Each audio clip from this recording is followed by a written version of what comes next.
Wow, what a night. UFC 229 was last Saturday, and like many others, I'm speechless about what happened in one of the craziest nights in MMA history. Luckily, I'm here with Emmanuel Tobe to talk about what just happened. So, Manny, Khabib Nurmagomedov looked great in his first title defense against Conor McGregor, nevertheless. Who could possibly dethrone him? Honestly, I was looking at the lightweight division, and I don't see a lot of options. I mean, Khabib is just such a monster.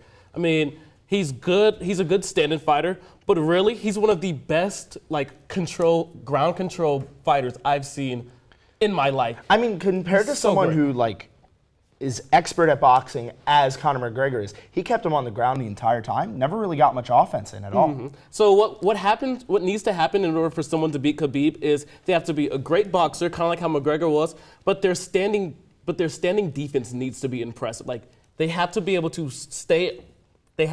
keep standing and to not be taken down. And I think the only person that can do that right now is Tony Ferguson, who's coming off a really great bout against Anthony Pettis at the same UFC 229. And if you look at how he competed and how great he was, I mean, he landed a total of 115 strikes, and 114 of those were significant strikes. He landed all of those strikes in the first two rounds. He's great. He's great standing up, but also let's talk about his defense. He has a 77% takedown defense percentage in his career, and he managed to make Kevin Lee tap out, who has 8 submission victories in his UFC career.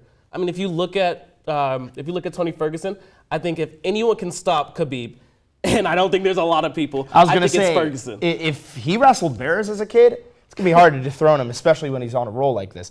But, of course, we have to talk about the post-match brawl that erupted after Khabib jumped over the guardrail, attacked Conor's trainers. What does this incident do for the legacy of this match, as well as its competitors? I mean, you completely forget there's a match. I mean, what match, to be honest? Afterwards, after the brawl and everything, no one was talking about the match. No one was talking about these two competitors and the respect and stuff like that. Everyone was just talking about the post-match brawl.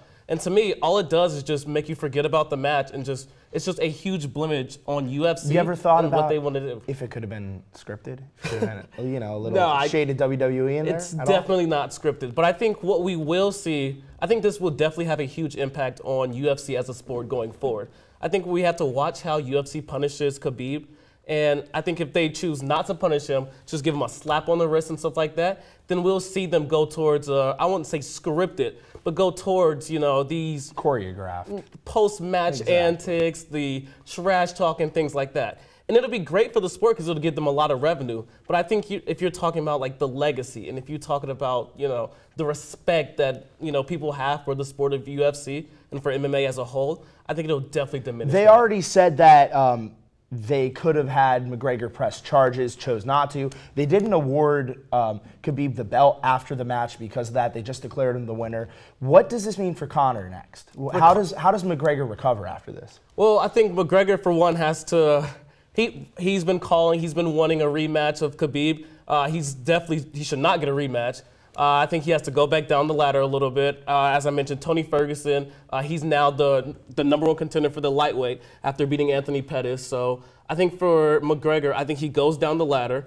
I think he has a couple more matches. And if he wants to try to come back and challenge Khabib in the future, he can. But I think right now, McGregor just slides down the ladder in terms of who's going to take on Khabib next. I mean, McGregor said good knock, looking for the rematch, and so are we. That's all the time we have for now.